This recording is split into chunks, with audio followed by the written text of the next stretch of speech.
acontecendo com a minha vizinhança interfere muito na forma como o meu trabalho também é analisado. Então, assim, hoje o importante era ganhar, o que interessa ao final desse ano é estar na Série A no ano que vem e pensar, quem sabe, né, numa temporada melhor fora Campeonato Brasileiro. Na Série A e na Sul-Americana, né? Porque se classificou, o que é muito importante para o Vasco, se classificar para uma Sul-Americana. Ô Zupa, se a gente olhar para o Vasco, é um Vasco que começa a temporada todo mundo naquela ideia de, olha, o Vasco vai de novo fazer uma temporada lutando para não cair. O Vasco tem uma subida grande no Campeonato Brasileiro, aí muda a perspectiva. Todo mundo, não, agora o Vasco vai estar ali na primeira página e tal. O Vasco desidrata nessa segunda parte do Campeonato Brasileiro e aí todo mundo já acha que o Vasco não presta para nada. Se a gente olhar direitinho e friamente, fazendo uma comparação com as outras temporadas, é um Vasco que fez um ótimo ano, no fim das contas. Eu não diria ótimo, mas eu diria que é um Vasco que Pela perspectiva, né? Ele está onde ele deveria estar. Assim, o papel do Vasco no campeonato era brigar por vaga de Sul-Americana. É isso que assim, o Vasco não teve, na minha visão, tirando o começo, que foi muito preocupante, especialmente aquela transição, sai Ramon Dias, 777, o Álvaro Pacheco, um Teco Boina, né, um técnico desconhecido. 4 derrotas seguidas. 4 jogos, 4 derrotas na transição, né? Aí o Pedrinho manda ele embora, depois pede pro Flamengo de 6-1. 6. De virada, inclusive. E aí o Rafael Paiva ia ficar até o Pedrinho contratar alguém, mas nisso ele encaixa, tem um jogo contra o São Paulo, o Vasco toca 4-1 no São Paulo. De virada também. Aquele jogo em que a torcida não entrou, parte dela, e ali é um turning point do Vasco, o Vasco começa a arrancar, muda a sua perspectiva de campeonato naquele jogo, naquele sábado à noite contra o São Paulo. Mas, assim, o Vasco não jogou como um dos 4 piores times do campeonato. E o Vasco pouco jogou para ser um time que brigasse por vaga de Libertadores. Então, o Vasco ficar com uma vaga na Conmebol Sul-Americana está perfeitamente de acordo com aquilo que a gente viu do Vasco da Gama dentro do campeonato e com aquilo que o Vasco da Gama tem de material humano em uma Série A bastante equilibrada e bastante disputada. Para a próxima temporada, o Vasco vai ter que definir o seu futuro, né? Porque andar com as próprias pernas sem um investidor. O Pedrinho deu uma entrevista coletiva de 2h30, faz acho que umas 2, 3 semanas. Uma entrevista muito boa, muito sincera, com o nível de preocupação e de amor dele com o Vasco e de realidade que ele passou para o torcedor. Com as próprias pernas vai ser muito difícil. O Vasco precisa de um investidor, de uma SAF nova. E existem várias conversas rolando, existe toda essa campanha de rede social para o Grego, né, para o Evangelos Marinakis, né, que é o dono do Olympiacos, do Nottingham Forest. Pintou o Vitor. Por favor. Vitor está lá para falar. Morto. É isso. Vitor Bage. Vitor Bage, vamos ouvir, diretor de futebol do Galo. Bom, pessoal, boa noite. Venho aqui para comunicar a vocês que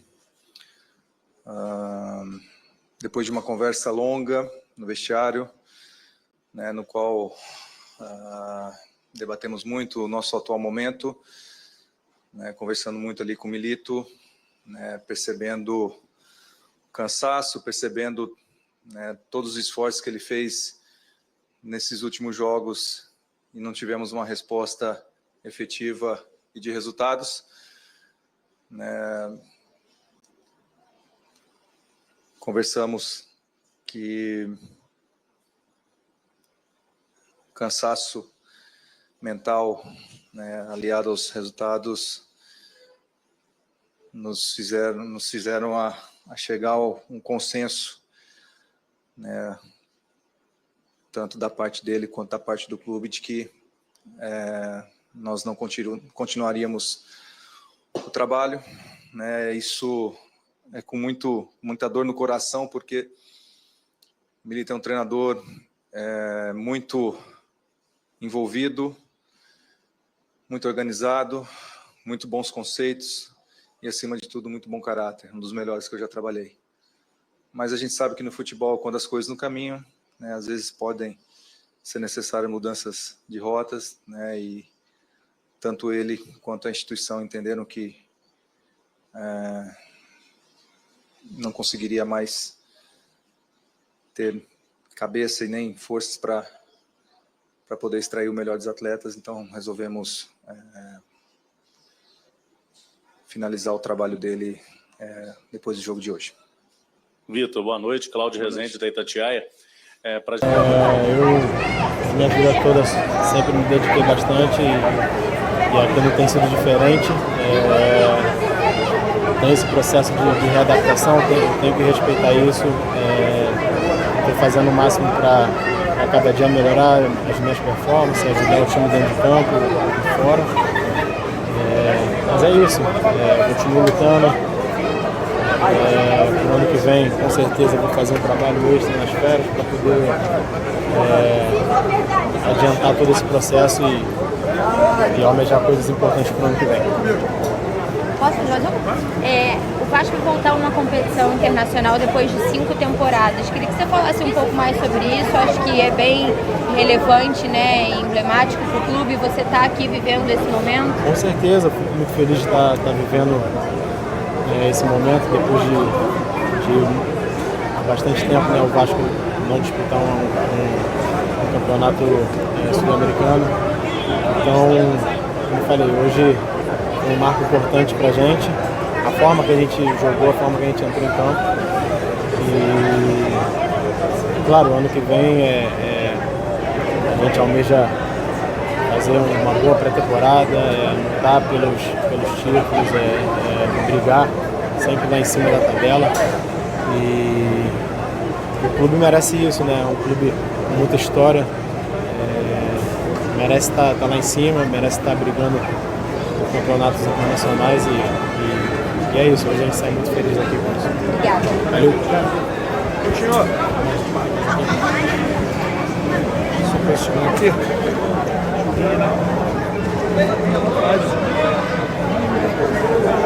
Podemos, pessoal? Contigo, primeiramente, boa noite, parabéns pelo jogo de hoje. 27 de maio de 2010, foi o último gol que você marcou aqui numa vitória sobre o Internacional 3-2.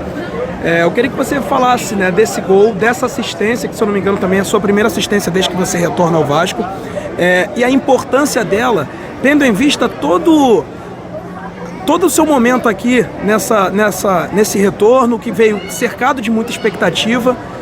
Você conviveu com alguns problemas físicos, mas assim, claro que o torcedor não larga a mão e a gente sempre imaginou que o Coutinho é mais para 25 porque veio de uma temporada no Catar, uma outra situação, mas você precisou jogar, precisou ajudar o Vasco, que brigou por coisas importantes nessa temporada.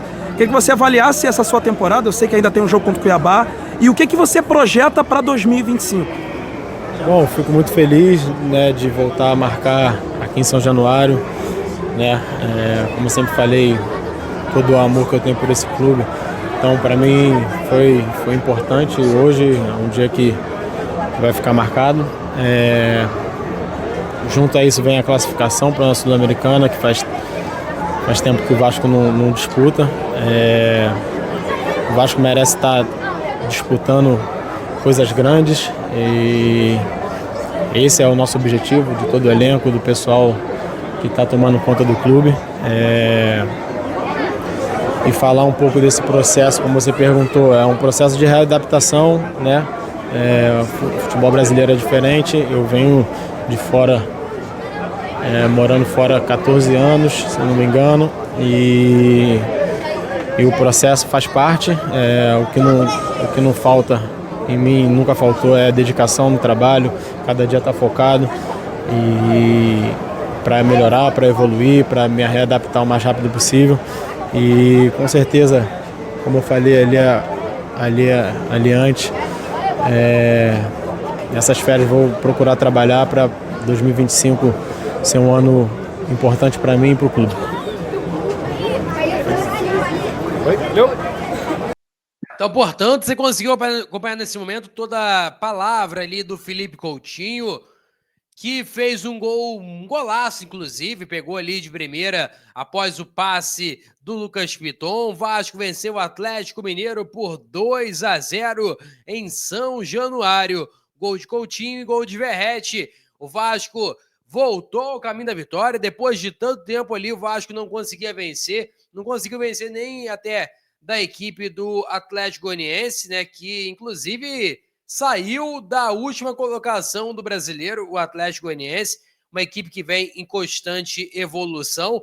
E o Vasco, basicamente, quase que encerra a sua participação ali no Campeonato Brasileiro. A última rodada é na Arena Pantanal, Vasco e Cuiabá. Se o Vasco vencer e a equipe do Juventude vencer a equipe do Cruzeiro, o Vasco ficaria na 9ª colocação do Brasileiro. A 9ª colocação indicaria o Vasco na 3ª fase, né, de forma direta na 3ª fase da Copa do Brasil, além, é claro, também do Vasco já está garantido na Copa Sul-Americana.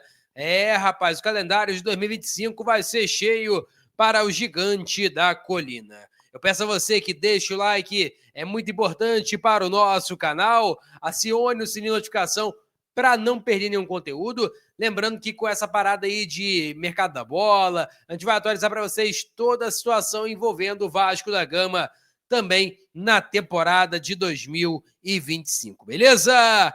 Vou ficando por aqui. Não se esqueça de se inscrever no canal, ó, tá até aqui embaixo, ó, inscreva-se aqui no canal para você dar aquela força para o React do Futebol Oficial, beleza? Valeu, tamo junto e é nóis! Fui!